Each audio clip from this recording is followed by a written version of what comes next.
Meron kang account sa Philippine National Bank Santa Ana, Davao? Yes, Mr. Chair. Meron.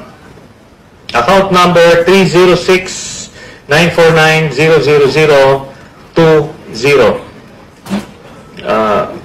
Ganun po ba? Mr. Chair, do I have to answer this irrelevant question?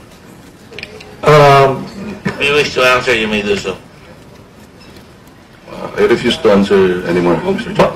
Bakit nyo nire-refuse? Wala namang... It's up to us to determine what is relevant or Yes, not. Mr. Chair, this is not part of the inquiry. Well, I will tell you kung paano magiging ano yan. I will drive at that point later. Meron ka bang bangko sa Rizal Commercial Banking Corporation, RCBC? Mr. Chair, I refuse to answer. Sa Bank of the Philippine Islands, Davao, main branch. Mr. Chair, I refuse to answer. Mr. Chair, there is a law in the Constitution about the bank secrecy, and I have the right to privacy.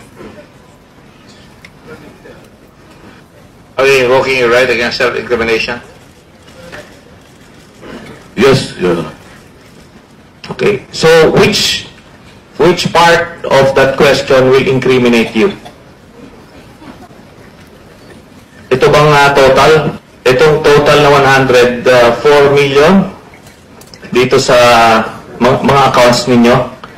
Kasi ang nakalagay dito, ang total ng mga deposits mo as of